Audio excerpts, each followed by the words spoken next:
En tant que chrétien, pour réussir, là, il y a 3 lois qu'il faut appliquer. Tu as pris ces 3 lois. Et que toi, tu n'as pas dit quelqu'un dans la vie. J'avais mon manteau de photo.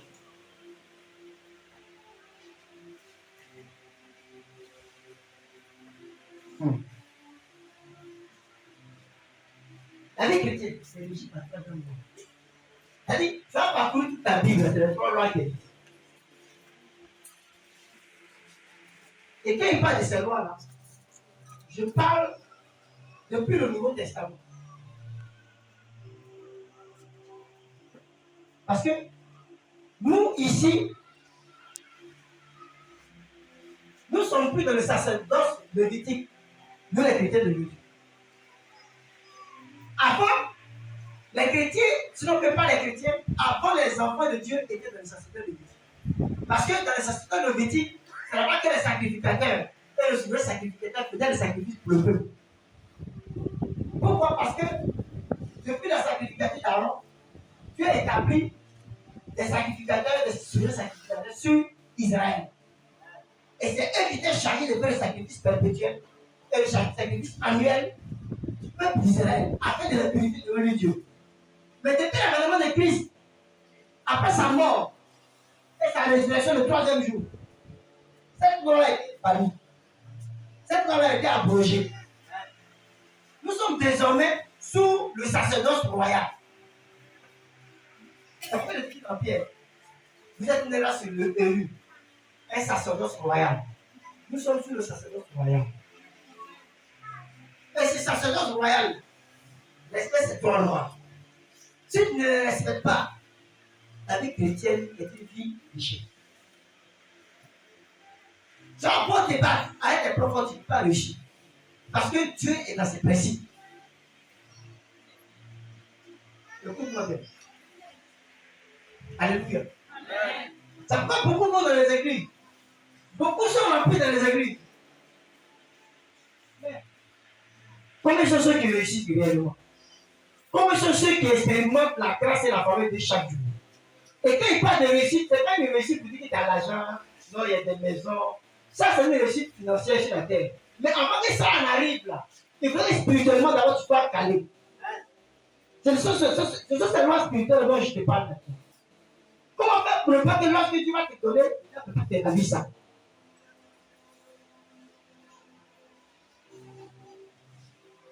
La première loi se trouve dans Hébreux 12, verset 14.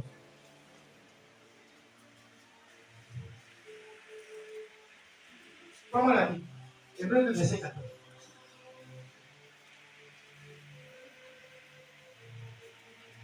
Oui. Hébreux 12, verset 14. Alléluia. Mais avant qu'elle lise, il faut savoir quelque chose. Que toute loi est d'abord psychologique. Ça, c'est pas dans la tête. Toute loi est d'abord psychologique. Ça veut dire que tu as réussi, ça dépend de ce que tu as dans ta tête. Amen. Ta tête n'est pas résolue. Pour prendre la décision de ta tête. On va aller te donner. On va même te prêcher. Ça va aller vite. Je vous dis avec. Recherchez la paix avec tous. Ça veut dire de rechercher la paix avec tout le monde. Ça veut dire que quand tu vis avec un chrétien, ne sois pas un homme, une femme pessimiste. Ou bien quelqu'un qui voit le. C'est-à-dire, tu vois le diable en toute personne. Alléluia. Tout ce qu'on te fait là, toi seulement tu vois le mal. Souvent, il faut avoir raison d'agir. Ma vie a dit ici que le silence souvent, c'est une arme. C'est pas vrai? Il y a des choses qu'on te fait là, c'est pas tout faut le prendre. Pourquoi? Parce que tu recherches ta paix. Pas parce que tu ne vois pas, hein, tu vois. C'est que ce que la personne fait, c'est pas bon. Mais tu te tais parce que tu recherches ta paix. C'est pas tout. C'est pas beaucoup. On gâté leur vie comme ça. Beaucoup ont approché la personne de leur vie comme ça. En répondant les les aïeux. Et moi, je vous ai toujours dit ça ici. À cette église, depuis moi ici, je vous ai toujours dit. Et mes enfants, ce n'est pas tout répondre. Les choses, il faut savoir te taire. Là, Dieu agit. Et ça, c'est un signe de maturité spirituelle. Alléluia. Allons-y. Et la sanctification, sans laquelle personne ne verra le Seigneur. Et la sanctification sans laquelle personne ne verra. Il y a deux jours. Les prophéties qu'on donne aux gens ne tiennent pas compte de l'état d'âme de l'homme. Tu peux être un sorcier, peu en plus. Le roi de Dieu est donné. T'as vu leur rêve, moi je suis sorcier, oui, c'est pourquoi. Parce que la prophétie ne n'est pas l'état d'âme de quelqu'un. Que tu sois bon, que tu sois mauvais, on peut prophétiser sur toi. Alléluia. Mais l'accomplissement de ces prophéties, ça va aussi dépendre aussi de ce que l'esprit veut faire avec toi. Si l'esprit voit qu'en toi, en te donnant cette bénédiction, tu vas encore c'est-à-dire tu vas encore empirer dans la chose, il a abandonné. C'est pourquoi des gens ont prophétisé. Et ils voient à cause du mauvais côté. Alléluia. Mais par contre, il y a des gens qui ont prophétisé, c'est rapide. Le mec il dit, maman, ce qui t'a dit là, ça va arriver. Les gens sont étonnés. Alléluia. Et je vais te parler de choses sur la prophétie avant de continuer sur ça.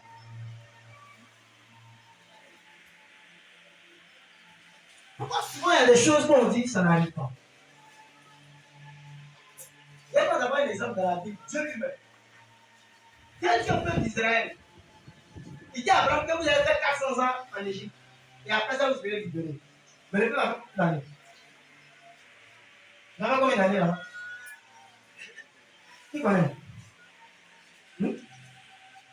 Les serviteurs, où ils sont? Ils ont fait 430 ans. Maintenant, les 30 ans qui sont dessus, les serviteurs, où? On dit avec les 400 ans. C'est dit qu'avec les 400 ans. Ils ont fait 400 ans. Les 30 ans, c'est qui?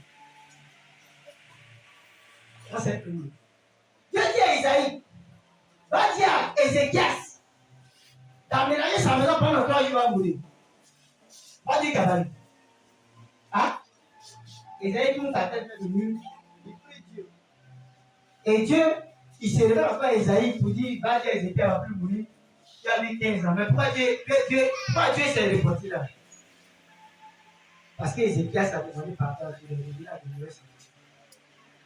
La prophétie, c'est pas accompli. Alléluia. J'ai dit de quoi? La prophétie, c'est pas accompli. C'est pas ça. Je vais encore donner l'exemple. La Bible dit qu'Israël est parti combattre un peuple. Et Dieu dit au roi, ce peuple-là, je les ai donnés aujourd'hui à vos pères. Allez-y les mecs. Arrivé devant le mur de ce royaume, on prend un fils, le roi là, il prend son fils et puis il vient au mur, sur le mur, puis il voit son fils devant lui. Quand le roi voit ça, avec Dieu a dit qu'il va les conquérir. Il dit non, mais pas laisser la population. Il prend son peuple tout seul. Le roi l'a laissé. À cause du sacrifice, son fils sur le mur. Dieu a fermé ses yeux. On se dit qu'il n'a qu'à la combattre. Alléluia. Je vais continuer. Vous avez dit que Dieu ne se contredit pas. Parce que vous dites une chose, en matière de prophétie, il y a des lois qui sont rigides, qui font que cette prophétie doit s'accomplir certainement. Mais si ces lois tu ne les suis pas, tu ne verras jamais cette prophétie. Tu ne verras jamais prophétie. Je vais faire un autre exemple. La Bible dit Joseph. Alléluia. Il va faire un songe. Il va voir 11 étoiles. C'est pas ça? Il va voir la lune et puis qui? Le soleil. C'est ça, non? Le soleil représente qui? Hein? Son papa. La lune représente qui? Mais quand dans le son, il a fait le son, là. Ils sont là quoi? Ils ont fait quoi? Ils sont procédés devant lui. Hein? Il a son papa, sa maman et puis les 11 étoiles. C'est pas ce qu'il a dit. C'est dans Genèse, c'est comme écrit. C'est dans Genèse. Maintenant, je vous pose la question de savoir. Quand Joseph est parti en Égypte et qu'il est devenu premier ministre là-bas, hein, et qu'il s'est fait son parti, et quand ils ont fini là-bas, il les a fait partir en Israël pour aller chez leur papa. Et puis ils sont venus. La maman de Joseph était où? Hein? Elle était quoi donc? Mais quand je l'ai fait sur la maman, mais où ça va? Non, dis à moi. comme le prophétisé, yes. Peut-être par grâce, Dieu peut accomplir. Mais à 40%, tu ne vas rien voir. Parce que si Dieu t'a béni dans ça, tu rends gloire à qui? Dans quel bizarre tu vis là? Tu rends gloire à qui? Vous comprenez? Il y a beaucoup de paramètres dans la Bible. Il ne faut pas vous citer ça. Où Dieu a parlé, c'est pas les. Pas parce que Dieu a menti, mais parce qu'il y a des lois qui sont universelles. Qui régissent sur nous. Et c'est quoi la Bible qui est comme de ça aussi? Pour accomplir les choses dans nous. Alléluia. Je reviens à ce qu'il disait. Oui, il disait quoi? Recherchez la paix avec tous et la sanctification, sans laquelle personne ne verra le Seigneur. Voilà comment Dieu fait pour accélérer les choses dans la vie de quelqu'un. Dis à ton pasteur, Dieu n'est jamais là. Moi, il te dit, si quelqu'un t'a dit que Dieu est là pour bénir, il faut qu'il te mon père. Et tu veux le secret au but. Et comment les gens voient que Dieu est là? Parce que moi, il dit la vérité. Moi, Dieu n'a pas été là sur ma vie. Avant que Dieu ne me dise, il n'a pas été là. Dieu n'a jamais été là avec moi. Mais pourquoi il est là?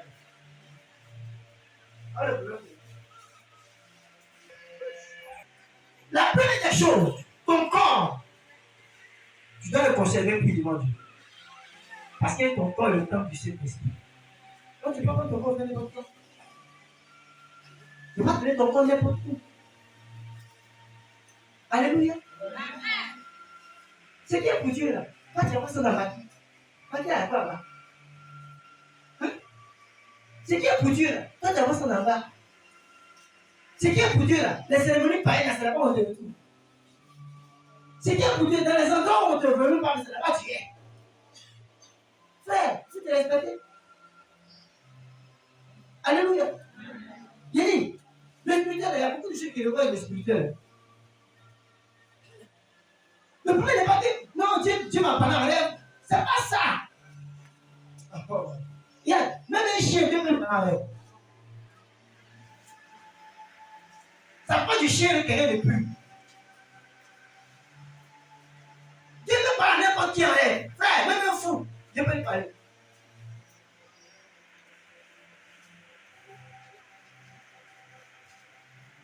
Donc c'est parce que c'est une rencontre qu'ils ont faite.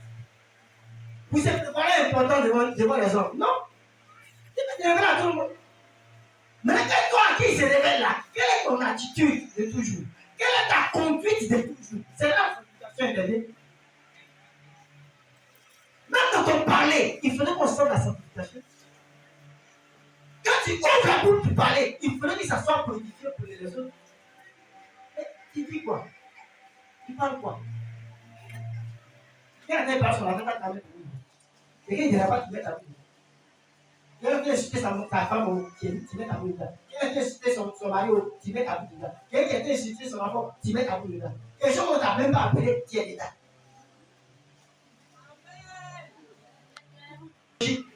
Dans la sanctification, des choses qui attraient à notre environnement dans la sanctification, frère. Tu vas voir que quand tu es loin de la sanctification, et nous sommes tous loin de ça. On l'a vu que sans la sanctification, personne ne verra Dieu. C'est pour te dire quoi? Pour que toi, Dieu t'accepte là-bas au ciel, pour qu'il agrée tes prières, la première base qu'il faut poser, c'est la sanctification. Tu vas aller vite. Parce que il reste 5 minutes. Alléluia. C'est marcher et avoir pour boussole la parole de Dieu.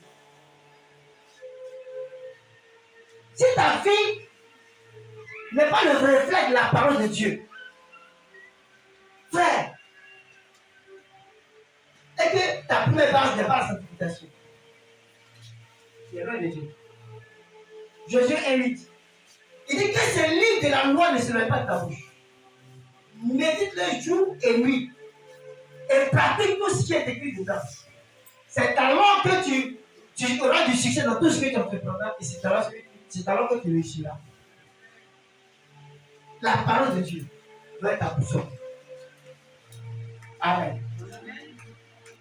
Ça, c'est la deuxième phase. La deuxième loi. La troisième loi. C'est là qu'il va aller un peu vite. Mais il va un peu insister dessus. Parce qu'elle est très importante. Prends Isaïe 8, verset 19. Isaïe chapitre 8, verset 19. C'est là qu'il va finir. Amen.